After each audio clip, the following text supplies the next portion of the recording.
आज आपसे एक खास जानकारी डिस्कस करूंगा। आपको पता है भारत में भी जो ये नहीं हुआ, वो अमेरिका में एक स्टेट में हुआ है।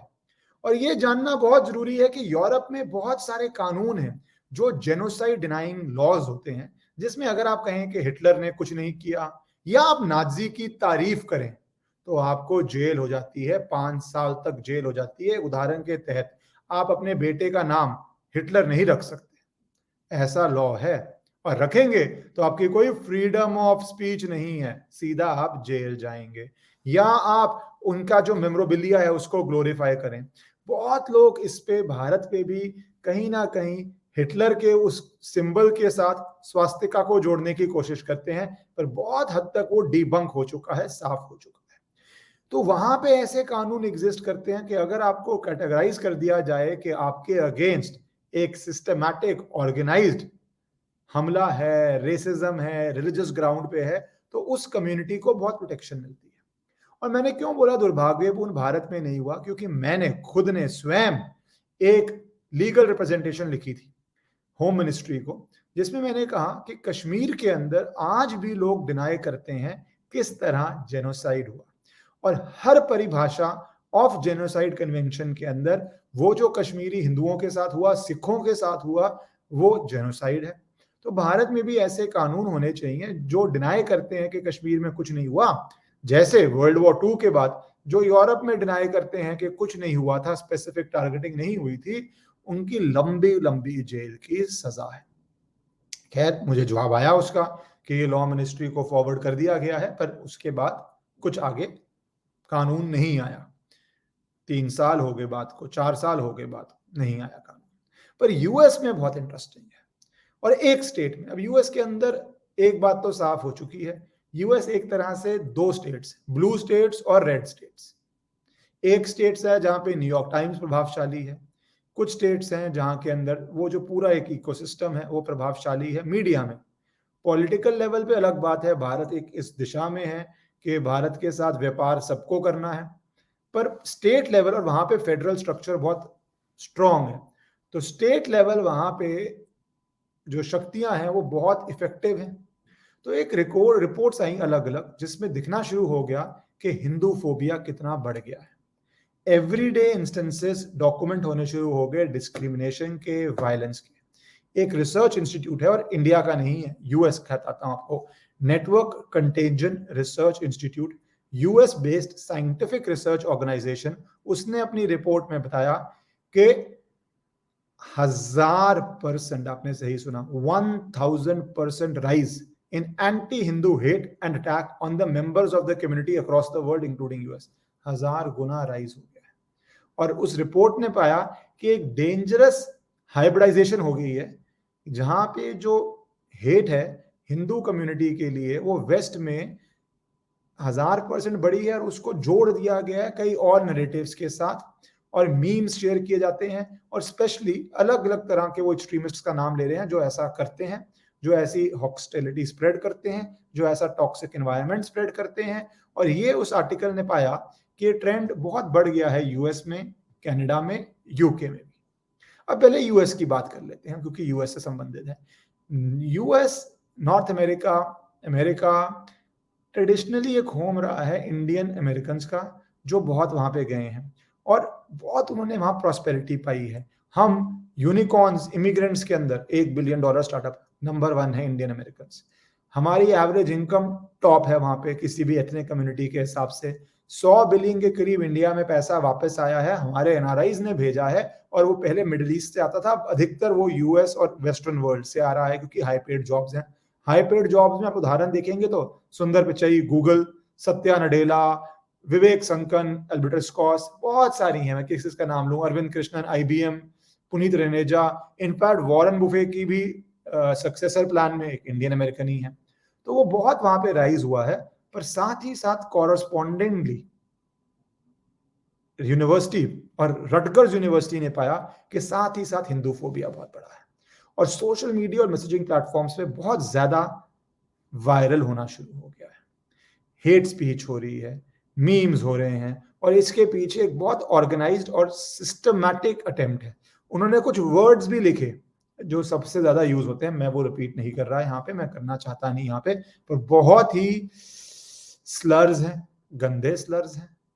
और 2020 का एफबीआई के डाटा ने पाया कि इंडियन अमेरिकन के यूएस के अंदर ही 500% बढ़े हुए हैं, और सिर्फ इस बात पे कि आप सनातन धर्म को फॉलो करते हैं, कोई और रीजन नहीं है। Delhi based think tank centre for democracy, pluralism and human rights में उन्होंने पाया कि यूएस फ्रीडम ऑफ रिलीजन पे बहुत शोर मचाता है, पर जो डिस्क्रिमिनेशन हो रही है particularly of non Abrahamic religions like Hindus, Sikhs, Buddhist और जैन, वो इतनी बढ़ गई है पिछले कुछ सालों में, और उस पर कोई सिस्टमैटिक एक्शन नहीं हो रहा।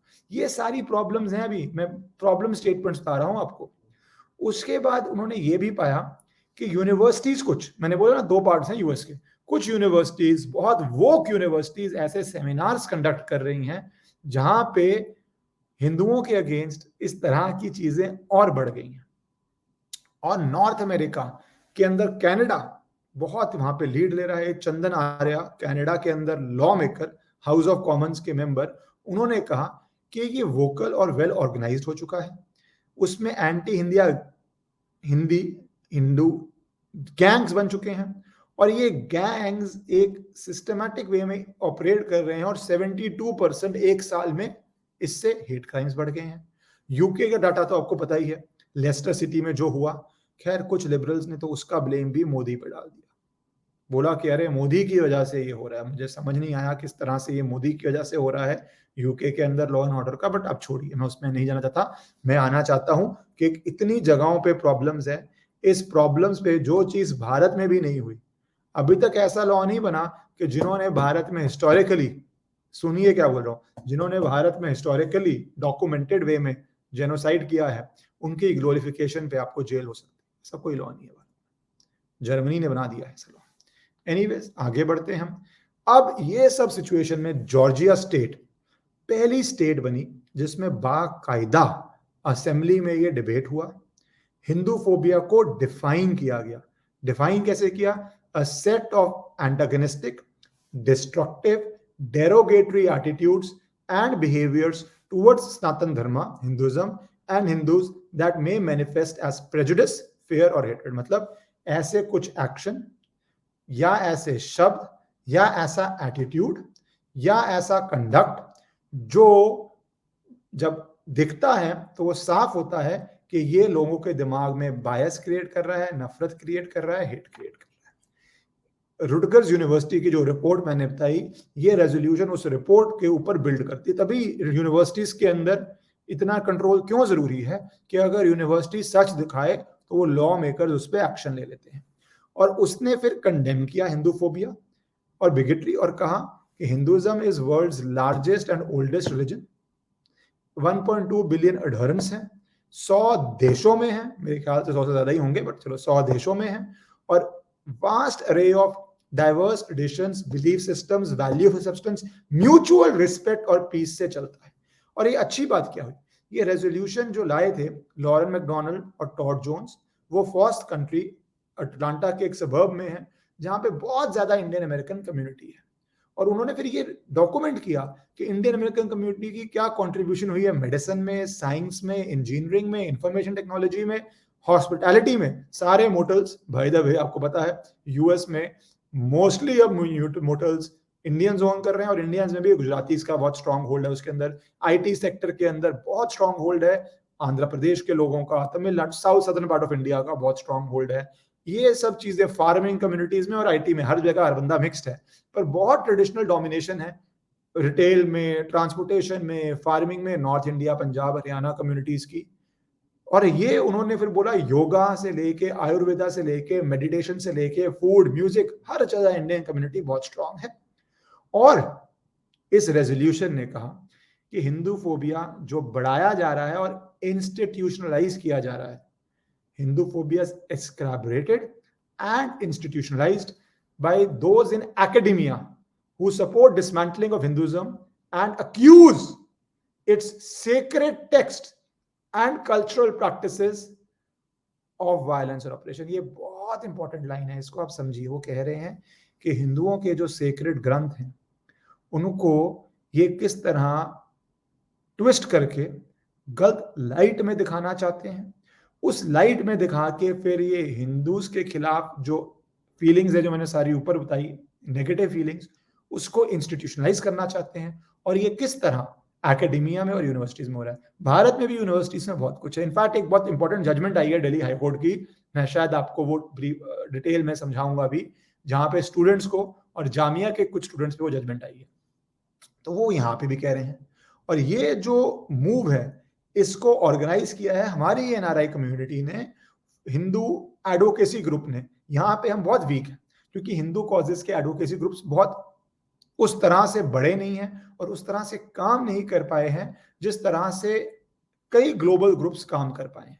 पर उनको स्टेट का सपोर्ट था, जैसे पाकिस्तान स्टेट का बहुत सपोर्ट है और पाकिस्तान तो साथ में घुस जाता है, अरे भैया हमारी मदद करो क्योंकि हमारा धर्म सेम है। आपको पता है वो कितना सपोर्ट ले लेता है मिडिल ईस्ट से।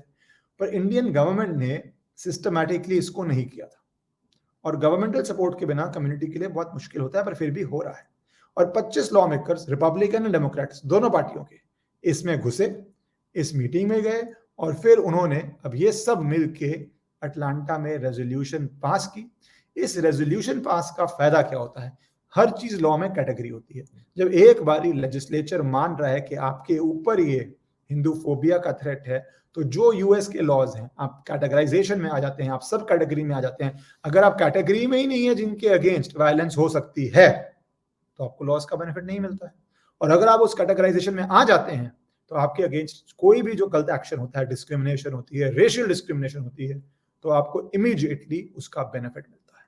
तो very important resolution, first time ever मेरे ख्याल से any state in the world के अंदर हिंदुओं के ऊपर, सनातन धर्म के ऊपर होते हुए अत्याचार को रिकॉग्नाइज किया गया है और उसका लीगल बेनिफिट उसको अब मिलेगा।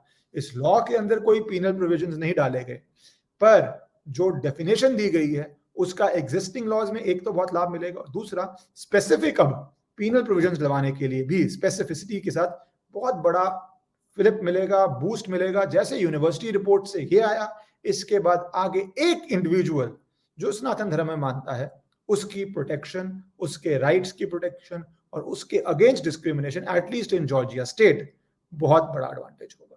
मैंने कहा ऐसा तो हिंदुस्तान में नहीं हुआ है, होना चाहिए और मैं आशा करता हूं जल्दी हो। मेरी रिप्रेजेंटेशन पे एक्ट हो जाए तो वो भी बहुत सही होगा। भारत माता की जय।